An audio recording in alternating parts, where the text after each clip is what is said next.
오직 예수 그리스도를 믿는 방법밖에 없어요. 오직 예수 그리스도와 연합이 되는 방법밖에 없어요. 자, 그 다음 주제는 하나님의 일곱 영입니다. 여기도 일곱이 나오잖아요. 하나님의 일곱 영. 1장 4절, 3장 1절, 4장 5절, 5장 6절에 쭉 나옵니다. 이 일곱 영은 온 세상을 두루 행하는 하나님의 성령을 가리켜요. 하나님의 성령을 가리킨다라는 거예요. 근데 성령님은 한 분이시잖아요. 성령님은 한 분. 하나님도 한 분. 그죠? 그럼 우리도 예수님 안에서 예수님도 한 분. 그러니까 한 성령 안에서 우리가 하나다. 한 몸이다. 이렇게 성경 구절에 말씀하잖아요. 그러면 성령님은 한 분이신데 여기서는 일곱이라고 한다라는 거죠. 그럼 왜 그런가? 왜, 왜 여기서는 일곱이라고 표현했는가? 이사야 11장과 연결이 됩니다. 요한계시록에서 한 분 성령님을 일곱으로 표현한 것은 어떤 것을 상징하기 위함인데 무엇을 상징하기 위함이냐? 이사야 11장과 연결된다는 거죠. 이사야 11장 보시면 이새의 줄기에서 한 싹이 나며 이새의 줄기에서 난 싹 누구예요? 한 가지 누구예요? 예수 그리스도신 거죠. 그의 위에 예수 그리스도 위에 여호와의 영 누구세요? 성령님이시죠. 여호와의 영이 임하시는데 여호와의 영이 어떤 분이시냐? 지혜의 영이시고 총명의 영이시다. 모략의 영이시고 재능의 영이시다. 지식의 영이시고 여호와를 경외하는 영이시다. 이게 성령님의 다양한 특성 또 능력 이렇게 나오는 거죠. 근데 70인역에서는 이게 특성이 7가지로 나온다라는 거죠. 그럼 이 70인역을 사도 요한이 보고 가져와서 7영이라고 썼다라고 하는 거죠. 그러니까 성령님의 충만하신 특성, 성령님의 지혜의 특성, 어떤 것을 깨달으시는 총명의 특성, 그다음에 모략, 재능, 지식, 여호와를 경외하는 그 특성들을 성령님을 표현하는데 일곱으로 표현했다라는 거죠. 그리고 하나님의 일곱 영 했을 때 여기서 그리스도께서 하나님의 일곱 영을 갖고 계신다라고 하는 것이 이사야 11장에 나오는 것을 요한이 가져와서 사용하고 있다라는 거죠. 3장 1절에 보시면 하나님의 일곱 영과 일곱 뼈를 가지신 이가 예수 그리스도 가지신 이가 이렇게 되니까 하나님의 일곱 영을 가지고 계신다. 그래서 여기 일곱은요 문자적으로 어떤 숫자를 가리키는 것이 아니라 어떤 것을 상징한다는 거죠. 성령님의 충만하신 특성을 상징한다. 이 숫자를 가지고 이것을 생각하게 하는 거죠. 그리고 하나님의 일곱 영은 일곱 등불과도 연관이 돼요. 일곱 등불. 스가랴 4장에 보시면 여기 보세요. 스가랴 4장에 그가 내게 묻되 내가 무엇을 보느냐? 내가 대답하되 내가 보니 순금 등잔대가 있는데 순금 등잔대를 보는 거예요. 근데 순금 등잔대가 등잔이 몇 개 있어요? 7등잔이 있다. 7이 있어요. 그 다음에 7관도 있고 계속 7이 등장하죠. 7등잔이 있다. 7관이 있다. 근데 이 7등잔과 7관이 뒤에 6절에 보니까 어떻게 연결이 되냐면 이는 힘으로 되지 아니하며 능력으로 되지 아니하고 오직 그러나 되는 게 있는데 나의 영으로 되느니라. 하나님의 영. 하나님의 영으로 된다. 뭐가 된다는 거예요? 성전 건축. 이게 나중에는 이제 교회라고 그랬죠? 여기 성령님이 등장하죠? 성령님이 등장하는데 성령님이 어떤 존재라고 하냐 했을 때는 순금 등잔대에 있는 7등잔의 등불이다. 성령님께서. 이렇게 나온다는 거죠. 그래서 스가랴 4장의 일곱 등자는 하나님의 영을 가리킵니다. 그리고 이 하나님의 영은요, 또 일곱이 등장해요. 또 일곱이 등장하는데 온 세상에 두루다니는 여호와의 눈이다. 자, 보세요. 여기 스가랴 4장. 스룹바벨의 손에 다림줄이 있죠. 다림줄. 다림줄은 뭔가를 건축하는 거예요. 그리고 여기 또 일곱이 등장한다 그랬어요. 일곱은 온 세상에 두루다니는 여호와의 눈이다 나오죠. 눈. 눈. 하나님의 영. 앞에는 하나님의 영이 일곱 등잔. 뒤에는 하나님의 영이 일곱 눈 이렇게 나온다는 거죠. 그러니까 사도 요한이 요 본문도 보고 성령님을 일곱 영이다라고 표현을 하는 거예요. 여기 다림줄 스룹바벨이 성전을 건축한다는 말이고 스룹바벨이 하나님의 영이 역사하심으로 성전 건축 사역을 완수할 거를 나타내는 거예요. 요한은 계시록에서 일곱 영을 4장 5절에 일곱 등불, 5장 6절에 일곱 눈이라고 하죠. 이것이 다 어느 말씀을 이렇게 생각나게 하고 인유해서 가져온 거냐면 스가랴 말씀을 생각하게 하는 거죠. 이해하세요? 자, 그리고 여기 보시면 하나님의 일곱 영은요. 하나님의 일곱 영은 또 누구와 연관이 돼 있냐면 어린 양과 연관이 돼 있어요. 한 어린 양이 서 있는데 어린 양. 일찍이 죽임을 당한 것 같더라. 여기서 어린 양이 당하신 고난, 십자가의 고난과 죽음을 말씀하는 거예요. 다시 살아나신 어린 양이죠.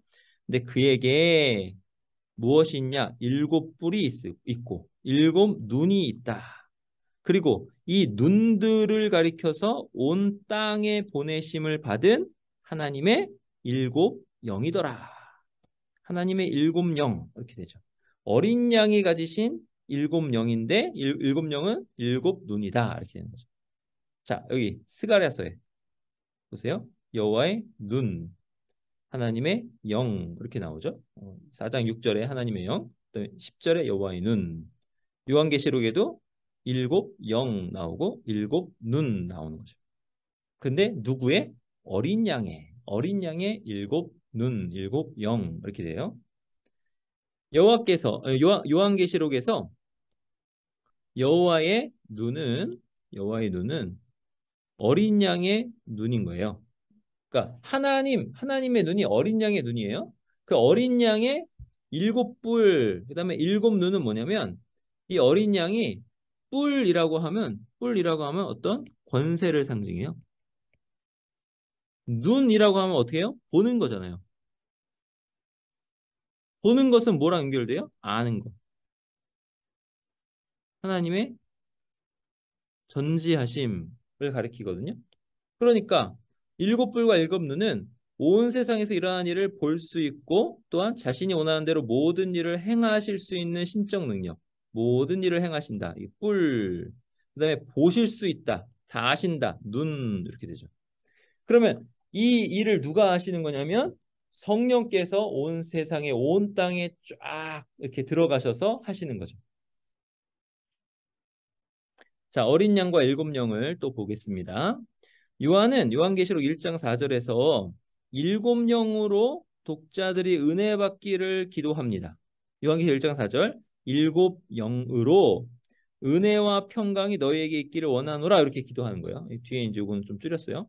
일곱 영으로 은혜와 평이 너희에게 있기를 원하노라 했는데 이것이 어떤 맥락으로 또 이렇게 되냐면 성전이 재건될 때 성령의 능력이 이스라엘 백성을 은총, 은혜, 은총 같은 말이에요.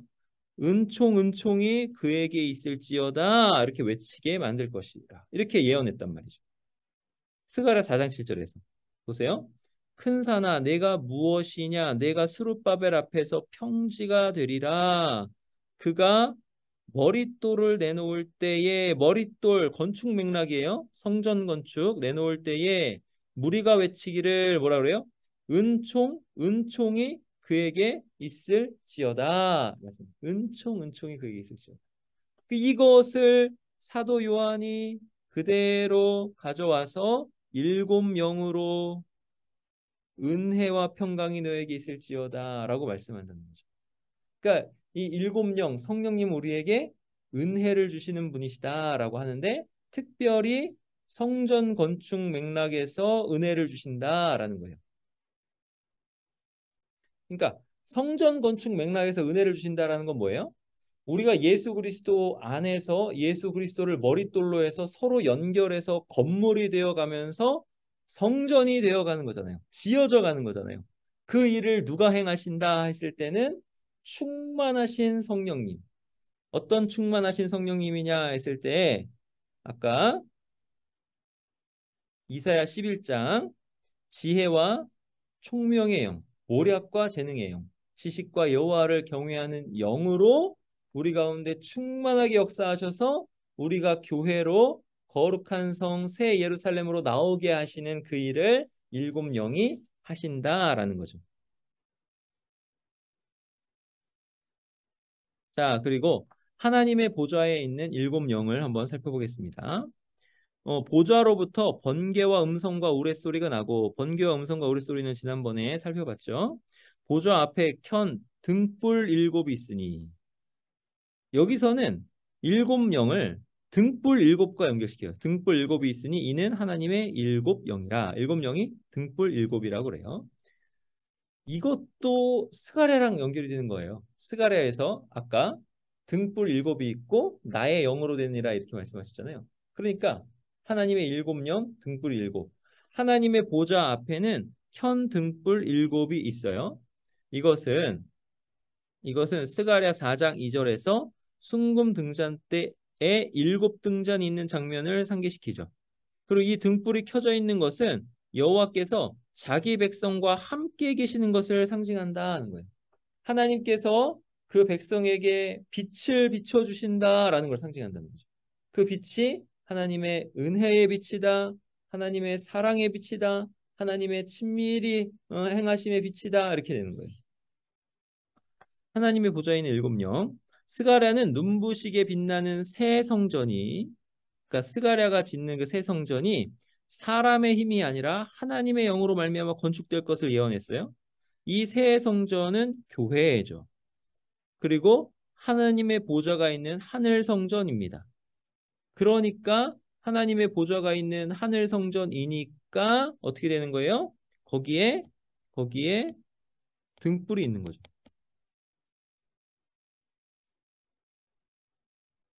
잠깐만요. 네. 하늘 성전이니까 거기에 등불, 등잔대가 있는 거죠. 그러므로 하나님 보좌에 있는 일곱 영은 하늘로부터 성도들에게 내려와 하나님께서 성도 안에 거하시게 하는 그런 역할을 하는 거죠. 일곱 영이 하늘로부터 성도에게 이렇게 내려와 가지고 하나님께서 성도 안에 거하시게 하는 거예요. 거하시면서 등불 등잔대가 하듯이 빛을 비추게 하시는 거죠. 그렇게 교회는 하나님의 임재로 충만한 복과 은혜를 받고 하나님의 임재를 통해서 충만한 복과 은혜를 받아요. 그리고 그것을 경험해요. 그렇게 해가지고 하나님의 빛을 세상에 비추는 거예요. 세상을 밝게 비추는.